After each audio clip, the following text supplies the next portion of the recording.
Join Forum IAS Academy, trusted by hundreds of toppers, including IAS Rank 1 Shruti Sharma.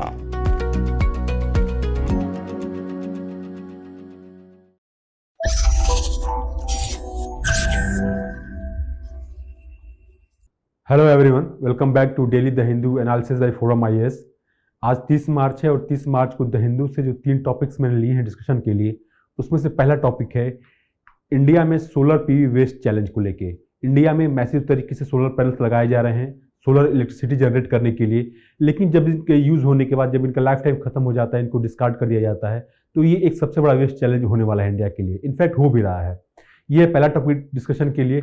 और तीसरा topic है कि India में क्यों पब्लिक पॉलिसी एजुकेशन होना चाहिए, पर्टिकुलरली उनके लिए जो गवर्नमेंट सर्विसेज में हैं। तो जो भी लोग यूपीएससी की तैयारी कर रहे हैं उनके लिए इंपॉर्टेंट है कि इंडिया में क्यों, या फिर सिविल सर्वेंट्स को क्यों जरूरी है समझना कि पब्लिक मैनेजमेंट क्या होता है, ठीक है, या फिर पब्लिक एडमिनिस्ट्रेशन क्या होता है। दूसरा टॉपिक ये है। तीसरा टॉपिक है डॉक्टर्स के बारे में, जो डॉक्टर्स प्रोटेस्ट कर रहे हैं राजस्थान में। तो बेसिकली वहाँ पर राजस्थान गवर्नमेंट ने Rajasthan right to health bill लाया है, राइट टू हेल्थ एक्ट लाया है इस बार। तो उसके अगेंस्ट जो प्राइवेट हॉस्पिटल के डॉक्टर्स हैं वो प्रोटेस्ट कर रहे हैं। उसके बारे में हम समझेंगे कि गवर्नमेंट बिल के क्या मेजर प्रोविजंस हैं और डॉक्टर्स का किस ग्राउंड्स पर डॉक्टर्स प्रोटेस्ट कर रहे हैं। ये हमारा तीसरा टॉपिक है। तो और जो भी कंटेंट है इसको आप डाउनलोड कर सकते हैं, हैंड रिटन फॉर्मेट में है। इसका लिंक दिया गया डिस्क्रिप्शन में। फोरम लर्निंग हिंदी का टेलीग्राम चैनल का लिंक है, उसको आप जाकर सब्सक्राइब कर लें और वहाँ से डेली बेसिस पे इसको डाउनलोड कर लिया करें। जो पहला टॉपिक है आज के डिस्कशन के लिए वो है सोलर पैनल से जो वेस्ट जनरेट हो रहा है। मीन्स कि जब उनका यूज होने के बाद उनका टाइम पीरियड खत्म हो जाता है, लाइफ टाइम खत्म हो जाता है, उनको डिस्कार्ड कर दिया जाता है, तो उससे जो वेस्ट जनरेट होता है वो एक सबसे बड़ा चैलेंज हो गया इंडिया के लिए।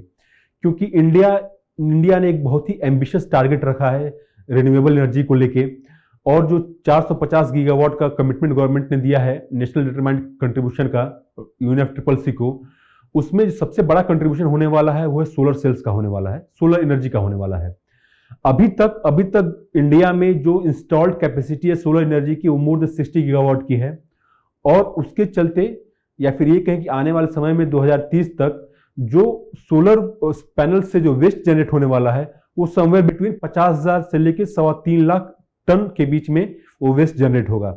इनफैक्ट कुछ एस्टिमेट्स का ये भी कहना है कि इंडिया का जो एम्बिशियस टारगेट है सोलर पैनल्स को लेके, अगर 2050 की हम बात करें तो almost 4 million ton KG solar photovoltaic cell का वेस्ट जनरेट होगा। तो कहने का मतलब ये है कि जितना एम्बिशियस टारगेट होगा सोलर एनर्जी को जनरेट करने के लिए, उतना ही ज्यादा सोलर पैनल्स का वेस्ट जनरेशन का एक चैलेंज होगा इंडिया के लिए।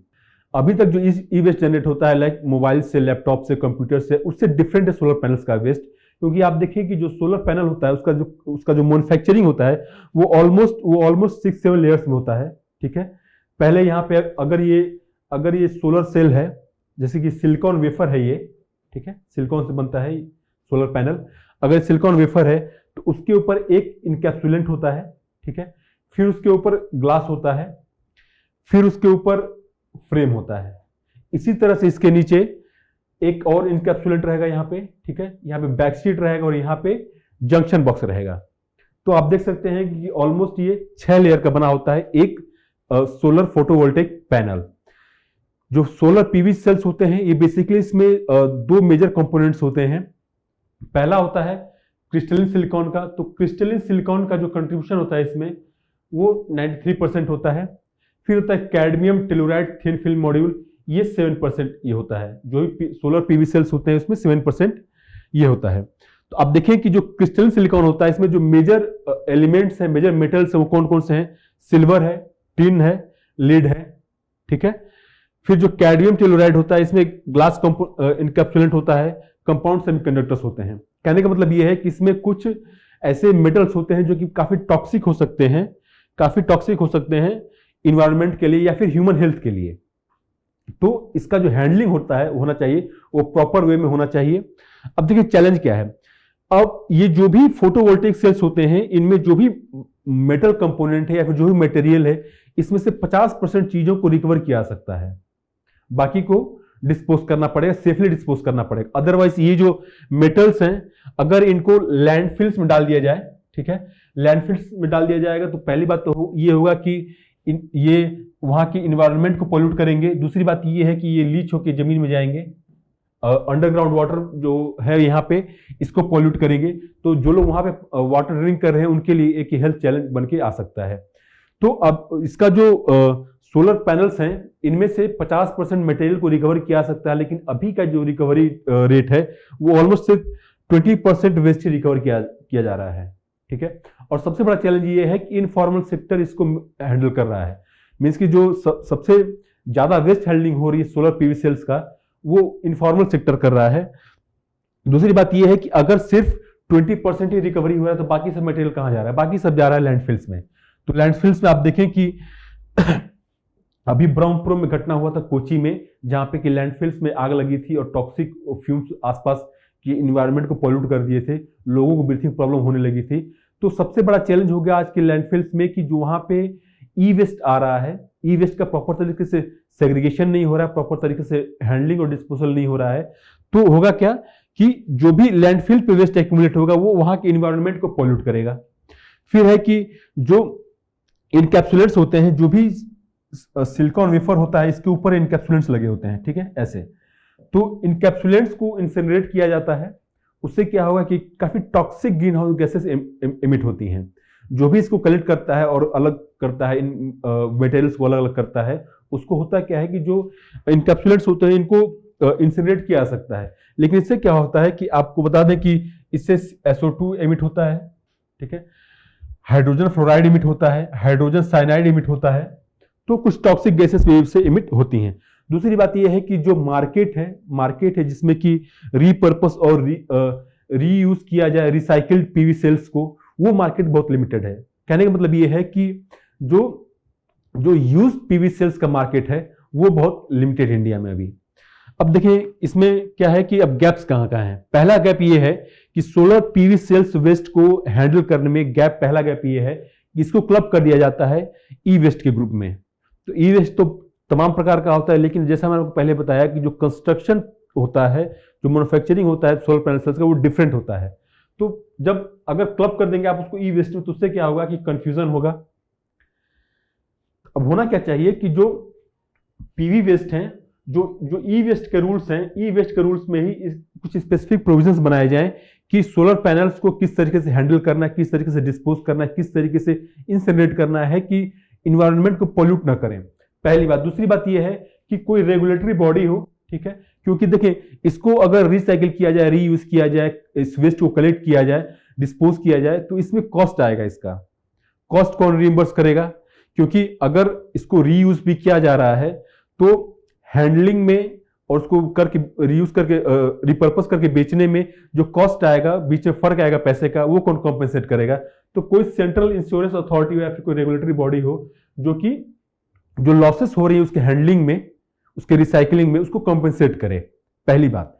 दूसरी बात यह है, इसी तरह से जैसे मान आपको मैंने पिछले डिस्कशन में बताया था कि जो भी वेस्ट टू एनर्जी प्लांट्स हैं, ठीक है, वेस्ट टू एनर्जी प्लांट्स, इसमें से जो वेस्ट जाता है, जो एनर्जी प्रोड्यूस होता है, तो यहां से जो एनर्जी प्रोड्यूस होगा वो कॉस्टली होता है। तो गवर्नमेंट को इसको सब्सिडाइज करना पड़ेगा, या फिर जो स्टेट डिस्कॉम्स हैं उनको ऊपर प्रेशर डालना पड़ेगा कि वो यहां से बिजली खरीदें। तो इसी तरीके से जो वेस्ट का हैंडलिंग होता है वो कॉस्टली होता है। तो जरूरी ये है कि कोई एक अथॉरिटी हो जो उस कॉस्ट को कंपेंसेट करे। दूसरी बात है कि पीवी वेस्ट है वो एक उसको कैटेगराइज किया जाता है हजार्डस वेस्ट में। ऑफ कोर्स इसमें टिन है, लीड है, कैडमियम है, ये सब हजार्डस वेस्ट होते हैं। तो जरूरी ये है कि इसके बारे में प्रॉपर सेंसिटाइजेशन हो और प्रॉपर अवेयरनेस हो कि जो लोग भी इसको खरीद रहे हैं उसको इस बारे में जानकारी हो कि अगर इसको कल को डिस्पोज करना है, इसका लाइफ टाइम खत्म हो गया है, तो सेफ वे में डिस्पोज करें, या फिर जो म्युनिसिपल की गाड़ी आती है वेस्ट कलेक्ट करने के लिए उसको डिलीवर करें। इनफॉर्मली लोग घूम के कलेक्ट करते हैं वेस्ट को, उनको ना दें, पहली बात। दूसरी बात यह है कि जो इनफॉर्मल कलेक्टर्स भी हैं उनको भी अवेयर किया जाए, जो भी ई वेस्ट हैंडलिंग है, पर्टिकुलरली सोलर पैनल्स की कैसे हैंडलिंग करनी है उसके बारे में। क्योंकि उससे क्या होगा कि जो भी मटेरियल रिकवर किया सकता है वो होगा। दूसरी बात यह है कि जो भी रिमेनिंग मटेरियल होगा उसका सेफ वे में डिस्पोजल होगा। तीसरी बात यह है कि जो टेक्नोलॉजीज हैं पीवी वेस्ट को रिसाइकिल करने के लिए, वो जरूरी है कि इंडिया में डेवलप हो। देखिए इंडिया में सोलर पैनल्स का मैन्युफैक्चरिंग बहुत लिमिटेड होता है, लार्जली हम चाइना से इंपोर्ट करते हैं। तो सोलर पैनल्स को लेकर जो भी R&D है वो अदर कंट्रीज में होता है, यूरोपियन कंट्रीज में होता है, चाइना में होता है। इंडिया में उतने बड़े स्केल पे नहीं होता। जरूरी ये है कि ऑफ कोर्स हम सोलर पैनल्स इंडिया में तो मैन्युफैक्चर करें ही, उस पर R&D इंडिया में हो ही, उसके मैन्युफैक्चरिंग टेक्नोलॉजीज पे। जरूरी ये भी है कि उसके डिस्पोजल पे, रिसाइकलिंग के भी जो टेक्नोलॉजीज हैं वो भी इंडिया में डेवलप हों। और अब ये है कि why should India act now. जरूरी ये है, इसलिए है कि इंडिया को अभी एक्शन लेना जरूरी इसलिए है क्योंकि जिस पेस से हम सोलर पैनल्स को इंप्लीमेंट कर रहे हैं, इंस्टॉल कर रहे हैं, तो आने वाले समय में एक बहुत बड़ा चैलेंज हो जाएगा इसको जब डिस्कार्ड किया जाएगा, इसको हैंडल करना। तो जरूरी ये है कि पॉलिसी डायरेक्टिव्स क्लियर हों, वेल एस्टेब्लिश्ड रिसाइकलिंग स्ट्रेटजीज हों, प्रॉपर तरीके से सेंसिटाइज किया जाए वेस्ट हैंडलिंग स्टाफ को या फिर जो लोग सोलर पैनल खरीद रहे हैं उनको, ठीक है। फिर यह है कि कोलेबोरेशन हो, कि एक तरह से पब्लिक प्राइवेट सेक्टर में कोलेबोरेशन हो, ई वेस्ट, पीवी वेस्ट रिसाइकलिंग को लेकर, रीयूज को लेकर। तो ये थी बात सोलर पैनल्स के रिसाइकलिंग को लेके। जो दूसरा डिस्कशन है आज का वो है पब्लिक पॉलिसी एजुकेशन को लेके है। देखें, इंडिया में जो सिविल सर्वेंट्स हैं उनके लिए मैंडेटरी नहीं है पब्लिक पॉलिसी एजुकेशन के बारे में। पब्लिक पॉलिसी एजुकेशन मींस कि पब्लिक एडमिनिस्ट्रेशन या फिर पब्लिक मैनेजमेंट। अब देखें होता क्या है कि अगर कहीं भी कोई पॉलिसी बनती है, अगर कोई पब्लिक पॉलिसी अच्छी है तो उससे क्या होगा कि पब्लिक वेलफेयर में काफी कामगार होंगी वो। मीन्स कहने का मतलब ये है कि जो भी लोगों का की रिक्वायरमेंट है, जो भी लोगों के इश्यूज है, उसको ध्यान में रख के कोई पॉलिसी बनाई जाए, पहली बात। दूसरी बात ये है कि उससे क्या होगा कि इकोनॉमिक ग्रोथ होगा। अगर ईज ऑफ डूइंग बिजनेस को ध्यान में रख के पॉलिसी बनाई जा रही है तो उससे क्या होगा कि ईज ऑफ लिविंग होगा। अगर लोगों का वेलफेयर हो रहा है और इकोनॉमिक ग्रोथ भी अच्छा हो रहा है तो ओवरऑल जो लोगों का लाइफ है, लोगों की जो प्रॉस्पेरिटी है वो धीरे धीरे इंप्रूव होगी। तो जरूरी ये है कि जो भी पब्लिक पॉलिसी बने वो सभी फैक्टर्स को ध्यान में रखे बने। और देखिए ये सब फैक्टर्स ध्यान में कैसे आएंगे, उससे ध्यान में ऐसे आएंगे कि जो भी पॉलिसी मेकर उसको पास सफिशिएंट थियोरेटिकल और प्रैक्टिकल नॉलेज हो। लेकिन अभी का जो ट्रेनिंग प्रोग्राम से, फॉर एग्जांपल जो भी सिविल सर्वेंट से क्वालिफाई हो जाते हैं लबासना में, तो उनका जो डिपार्टमेंटल इंडक्शन ट्रेनिंग होता है उसमें पब्लिक पॉलिसी जरूर होता है उसमें, लेकिन उतना नहीं होता जितना रिक्वायरमेंट होता है। जैसे कोई डीएम बन गया, एसपी बन गया, तो कैसे पब्लिक मैनेजमेंट करना है, पब्लिक पॉलिसी को इंप्लीमेंट करना है, वो ओवर टाइम वो सीखते हैं। उनका पहले से कोई थियोरेटिकल अंडरस्टैंडिंग नहीं होती है। जिनका जो पबेट से ऑप्शनल जिनका होता है उनको जरूर समझ होती है, या फिर पब्लिक एडमिनिस्ट्रेशन जिनका ग्रेजुएशन में पीजी में रहता है उनको जरूर समझ होती है, लेकिन सबका नहीं होता है, ठीक है। तो अब देखिए होता क्या है कि पब्लिक पॉलिसी एजुकेशन अगर इंडिया में नहीं है तो उससे क्या होता है, कई बार हम कंपेयर करते हैं कि गवर्नमेंट सेक्टर और प्राइवेट सेक्टर, गवर्नमेंट सेक्टर क्यों इनइफेक्टिव है, इनएफिशिएंट है। तो कहीं ना कहीं उसका रीजन ये है कि अगर गवर्नमेंट सेक्टर में पब्लिक पॉलिसीज बनाई जा रही हैं तो थियोरेटिकल प्रॉपर अंडरस्टैंडिंग नहीं है पॉलिसी मेकर्स को, पहली बात। दूसरी बात ये भी है कि अगर पॉलिसी मेकर्स के पास थियोरेटिकल प्रैक्टिकल अंडरस्टैंडिंग सफिशिएंट नहीं है तो जो पॉलिसी से वो इफेक्टिव नहीं होंगी, ठीक है। और जो डिसीजंस लिए जाएंगे वो इंट्यूशन के बेस पे या फिर थोड़ी बहुत कोलैबोरेशन के बेस पे, यानी कि जो और भी ऑफिसर्स हैं उनके साथ एक्सचेंज करके आइडियाज वो पॉलिसीज बनाई जाएंगी। तो कहने का मतलब ये है कि प्रॉपर थियोरेटिकल और प्रैक्टिकल अंडरस्टैंडिंग होनी चाहिए पब्लिक पॉलिसी के बारे में, तभी जाके इफेक्टिव पॉलिसीज बन पाएंगी। फिर बात यह है कि पब्लिक एडमिनिस्ट्रेशन में या फिर पब्लिक मैनेजमेंट में ऐसे प्रोग्राम्स की, ऐसे कोर्सेज की कमी क्यों है। देखिए, जितने भी एग्जीक्यूटिव जॉब्स हैं गवर्नमेंट सेक्टर में या फिर डायरेक्ट गवर्नमेंट सेक्टर में या फिर पब्लिक सेक्टर यूनिट्स में, उसमें कहीं ना कहीं पब्लिक मैनेजमेंट की रिक्वायरमेंट होती है। पब्लिक मैनेजमेंट जो समझ है उसकी रिक्वायरमेंट होती है। लेकिन इंडिया में जो पब्लिक एडमिनिस्ट्रेशन है या फिर पब्लिक पॉलिसी का सब्जेक्ट है वो बहुत कम इंस्टीट्यूशंस में अभी लागू है। चाहे गवर्नमेंट सेक्टर हो चाहे प्राइवेट सेक्टर हो, सभी जगह कमी है इसकी। अगर हम आपको डाटा दें तो all India council for technical education के हिसाब से सिर्फ 129 यूनिवर्सिटीज ऐसी हैं इंडिया में, 129 यूनिवर्सिटीज ऐसी हैं जहां पे कि पब्लिक एडमिनिस्ट्रेशन का प्रोग्राम चलाया जाता है। और अगर प्राइवेट सेक्टर की बात करें तो वो और भी कम है। सिर्फ लगभग 30 प्राइवेट इंस्टीट्यूट ऐसे हैं जो कि पब्लिक एडमिनिस्ट्रेशन या फिर पब्लिक मैनेजमेंट का कोर्स अपने यहाँ रखती हैं। अब ये कारण क्यों है, क्योंकि देखिए गवर्नमेंट सेक्टर इतना बड़ा सेक्टर है, पहली बात, या फिर पब्लिक सेक्टर यूनिट भी बहुत बड़ा सेक्टर है, लेकिन पब्लिक एडमिनिस्ट्रेशन एज सब्जेक्ट की कमी इतनी क्यों है। अगर आपने एमए किया है पबेट से, कल को आप पीएचडी करने जाएं तो आपको जल्दी अच्छे इंस्टीट्यूट से नहीं मिलेंगे। आपके आसपास जो यूनिवर्सिटी से जो इंस्टीट्यूट से जो पबेट में रिसर्च करवा सकते हैं, उनकी बहुत कमी है इंडिया में। तो इसका रीजन ये है कि जॉब्स बहुत कम हैं, क्योंकि प्राइवेट सेक्टर में क्या चाहिए, बिजनेस मैनेजमेंट में आपको क्वालिफिकेशन चाहिए, ठीक है। गवर्नमेंट सेक्टर में पब्लिक मैनेजमेंट में चाहिए। तो सबसे बड़ी समस्या ये है कि जॉब्स जो हैं, पब्लिक एडमिनिस्ट्रेशन अगर आप सब्जेक्ट आपका है तो बहुत ज्यादा जॉब्स आपके लिए नहीं है, ठीक है। तो इससे क्या होता है कि कहीं ना कहीं लैक्यूना एक तरह गैप हो जाता है पब्लिक पॉलिसी मेकिंग में या फिर पब्लिक पॉलिसी को इंप्लीमेंट करने में। अब देखिए, जो भी सिविल सर्वेंट्स हैं जो कि चाहते हैं पब्लिक मैनेजमेंट को समझना, या तो वो बाहर जाएं पढ़ने के लिए जिनको गवर्नमेंट फाइनेंस करती है, या फिर इंडिया में ही पढ़ें। तो जो डाटा है गवर्नमेंट का, उसके हिसाब से अगर हम देखें तो 2012 और 2021 के बीच में सिर्फ 194 सिविल सर्वेंट्स बाहर गए थे पब्लिक एडमिनिस्ट्रेशन पढ़ने के लिए या फिर पब्लिक पॉलिसी पढ़ने के लिए।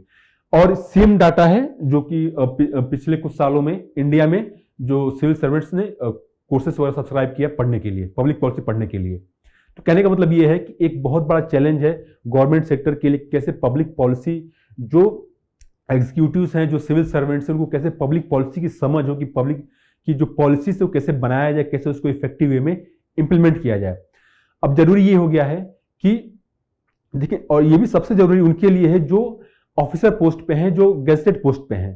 तो अगर यूपीएससी एग्जाम लेती है, यूपीएससी के थ्रू तमाम सिविल सर्वेंट्स जाते हैं ऑल इंडिया सर्विसेज में या फिर सेंट्रल सेक्टर सर्विसेज में, तो जरूरी ये है कि इनके लिए कुछ ऐसा उपाय किया जाए कि इनको पब्लिक पॉलिसी की अच्छे से समझ हो, जब ये क्वालिफाई करे एग्जाम उससे पहले ही।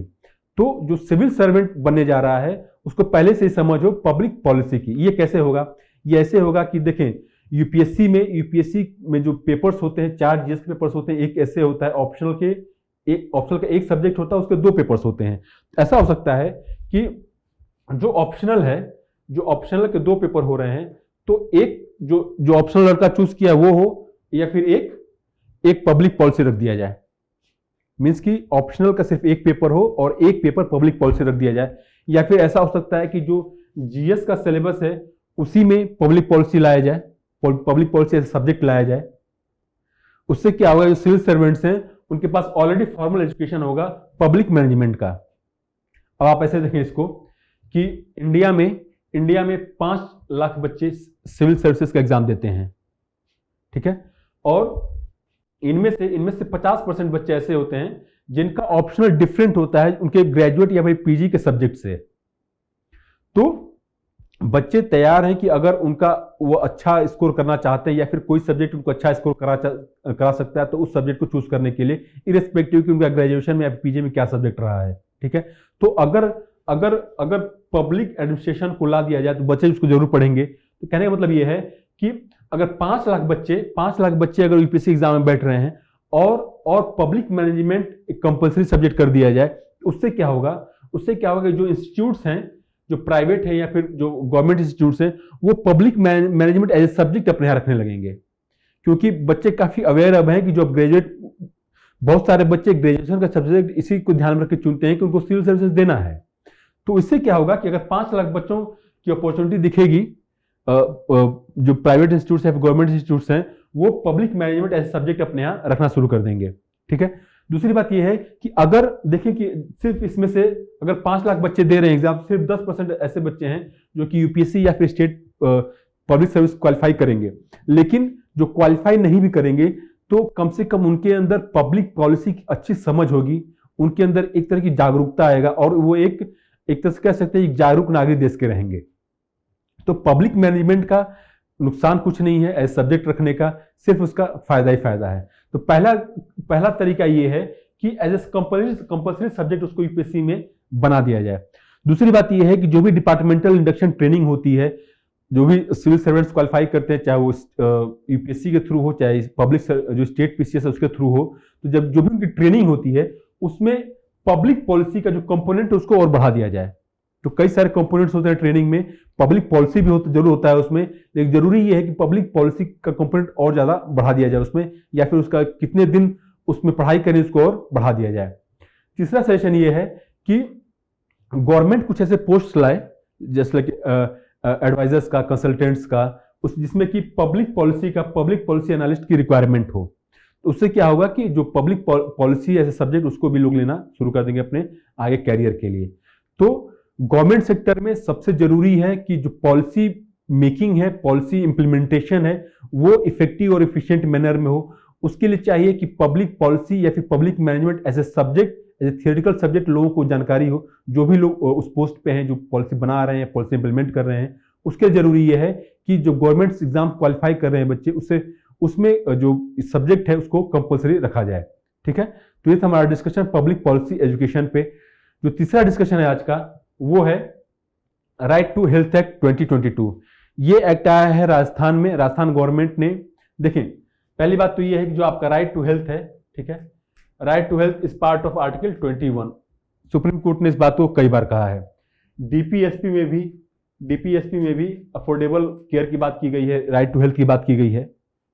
तो कॉन्स्टिट्यूशनल मैंडेट है, जुडिशियल मैंडेट ये है कि लोगों का जो ट्रीटमेंट हो, वो लोगों का जो हेल्थ का ट्रीटमेंट है वो फंडामेंटल राइट हो। ठीक है, इसी को ध्यान में रखते हुए कई सारे गवर्नमेंट ने इनफैक्ट स्कीम्स बढ़ाई, जैसे कि इंश्योरेंस स्कीम हुआ। जो गवर्नमेंट सेक्टर हॉस्पिटल्स है वो काफी कॉस्ट इफेक्टिव वे में ट्रीटमेंट करते हैं, काफी सस्ता इलाज होता है वहां पे। लेकिन बहुत बड़ा तबका देश का प्राइवेट सेक्टर को अप्रोच करता है ट्रीटमेंट के लिए। तो जरूरी ये है कि अगर राइट टू हेल्थ की हम बात कर रहे हैं तो उसमें प्राइवेट सेक्टर का भी एक प्रॉपर रोल हो उस ट्रीटमेंट को, हेल्थ केयर सर्विसेज को डिलीवर करने में।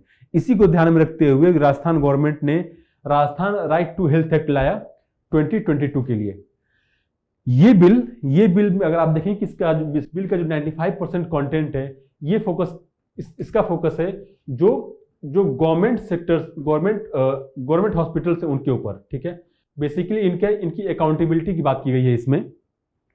ये 95% मीन्स की majority of the portion bill का ये फोकस है कि कैसे गवर्नमेंट सेक्टर जो हेल्थ सर्विसेज डिलीवर कर रहा है, कैसे उसको और अकाउंटेबल और ट्रांसपेरेंट और ज्यादा इफेक्टिव किया जाए। इस बिल में जो सबसे इंपॉर्टेंट प्रोविजन है प्राइवेट सेक्टर के लिए वो है कि राइट टू इमरजेंसी ट्रीटमेंट। अगर कोई भी पेशेंट है,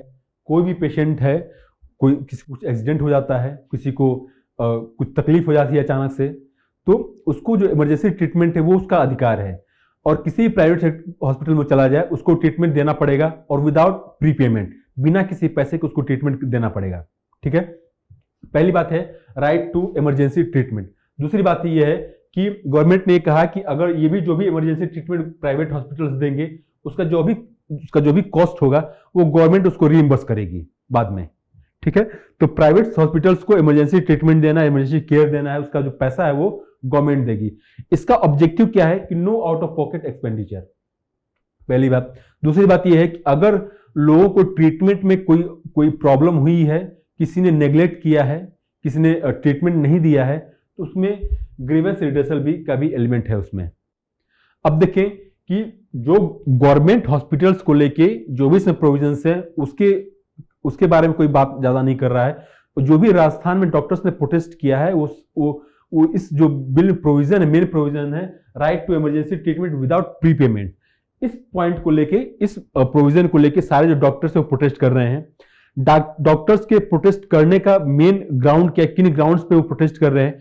पहली बात उनका ये है कि अगर कोई पेशेंट आ रहा है, अगर पेशेंट्स आ रहे हैं इमरजेंसी ट्रीटमेंट के लिए, तो इमरजेंसी ट्रीटमेंट क्या है वो कौन डिफाइन करेगा?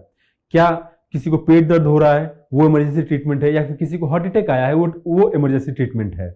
तो पहली बात गवर्नमेंट डॉक्टर्स का ये कहना है कि किसी को कुछ क्लैरिटी नहीं है कि इमरजेंसी ट्रीटमेंट का मतलब क्या होता है। दूसरी बात कि जो रीइंबर्समेंट मैकेनिज्म है उसके बारे में क्लैरिटी नहीं है कि गवर्नमेंट कब उसको रिपे करेगी, क्या तरीका होगा रिपेमेंट का। दूसरी बात, तीसरी बात इसमें यह है कि कौन क्या ट्रीट करेगा। अगर किसी को इमरजेंसी कंडीशन है और लेट से किसी को हार्ट अटैक आया हुआ है और बगल में आई का हॉस्पिटल है, तो क्या वो उस हॉस्पिटल में चला जाएगा इमरजेंसी ट्रीटमेंट के लिए? और अगर वो हॉस्पिटल रिफ्यूज कर दे ट्रीटमेंट से, तो फिर उसके अगेंस्ट कुछ कार्रवाई हो सकती है। तो ये था तीसरा ग्राउंड। चौथा ग्राउंड ये है, डॉक्टर्स का कहना ये है कि रिड्रेसल को लेके, ग्रीवेंस रिड्रेसल को लेके गवर्नमेंट इंटरफेयर करेगी, क्योंकि जो रिड्रेसल मैकेनिज्म बनाया गया है उसमें पॉलिटिशियंस हैं, लोग ब्यूरोक्रेट्स हैं जिनको रखा गया है कि जो भी कंप्लेंट्स होंगी डॉक्टर्स के अगेंस्ट, हॉस्पिटल्स के अगेंस्ट, उसको वो लोग देखेंगे। तो इनका कहना यह है कि ऐसा भी हो सकता है कि किसी हॉस्पिटल के अगेंस्ट किसी को ग्रज है, कोई इशू है, तो ये लोग जानबूझ के बदला लें थ्रू ग्रीवेंस रिड्रेसल। अब देखें, डॉक्टर्स का 4 पॉइंट है कि इमरजेंसी सर्विस क्या होगी, इसके बारे में क्लैरिटी नहीं है। पैसा कैसे रिइंबर्स किया जाएगा, इसके बारे में भी क्लैरिटी नहीं है। कौन क्या ट्रीट करेगा, उसके बारे में क्लैरिटी नहीं है। और गवर्नमेंट रिड्रेसल मैकेनिज्म के नाम पे प्राइवेट हॉस्पिटल्स में डॉक्टर्स को परेशान करेगी, उनकी रातों की नींद हराम करेंगी, ऐसा कहना है डॉक्टर्स का। गवर्नमेंट का क्या रिस्पॉन्स है? गवर्नमेंट का रिस्पॉन्स ये है कि जो नया बिल आया है उसको, जो पहले वाला बिल का वर्जन था उसको हटा के जो नया बिल लाया गया है, और उसमें डिटेल्स में दिया गया है कि क्या इमरजेंसी सर्विस होगा। ठीक है, फिर एक बनाया जाएगा state health authority. State health authority की जो फर्दर अगर कोई ऐसा कुछ कंफ्यूजन होता है तो स्टेट हेल्थ अथॉरिटी क्लैरिफाई करेगी कि क्या इमरजेंसी सर्विस है, क्या नहीं है। दूसरी बात यह है कि जो रीइंबर्समेंट मैकेनिज्म है, ये आगे जो रूल्स फ्रेम होंगे बिल के अंडर में, उसमें क्लियर कर दिया जाएगा कि पैसा कैसे रीइंबर्स होगा। तीसरी बात, हु शुड ट्रीट व्हाट। जो एक्सपर्ट्स उनका कहना है, जो हेल्थ एक्टिविस्ट उनका कहना यह है कि ये कहना गलत है कि आई हॉस्पिटल हार्ट ट्रीटमेंट करेगा, लोग लेके ही नहीं जाएंगे। तो कहने का मतलब ये काफी सारी क्लैरिटीज अभी रूल्स में आनी बाकी हैं। जो लास्ट इशू है गवर्नमेंट इंटरफेरेंस का, तो जो डॉक्टर्स का कहना यह है कि जो स्टेट हेल्थ अथॉरिटी है, ठीक है, ये अथॉरिटी है, यहाँ पे स्टेट हेल्थ अथॉरिटी है, इसमें सिर्फ पॉलिटिशियंस और ब्यूरोक्रेट्स हैं। तो इसको ध्यान में रखते हुए जो रिड्रेसल मैकेनिज्म है उसमें 2 डॉक्टर्स को भी 2 पोस्ट जो है डॉक्टर्स का भी रखा गया है कि किसी भी तरह का एक बायसनेस ना हो और कोई किसी के अगेंस्ट ग्रज के नाम पे या फिर ग्रज रख के कोई एक्शन ना ले। तो अगर जहां तक रिड्रेसल मैकेनिज्म की बात है, तो जो बॉडी है जो रिड्रेस करेगी ग्रीवेंसेस को, उसमें डॉक्टर्स के भी नॉमिनीज रहेंगे, ऐसा गवर्नमेंट का कहना है। ठीक है, तो अब देखें कि जो राइट टू इमरजेंसी ट्रीटमेंट है, ऐसा नहीं है कि कुछ नया कॉन्सेप्ट है। ये सुप्रीम कोर्ट ने 1989 में कहा था, अगेन 1996 में भी कहा था कि अगर कोई भी इमरजेंसी ट्रीटमेंट के लिए जाता है प्राइवेट हॉस्पिटल्स में, तो प्राइवेट हॉस्पिटल्स को रिफ्यूज नहीं कर सकता और पैसे की डिमांड नहीं कर सकता।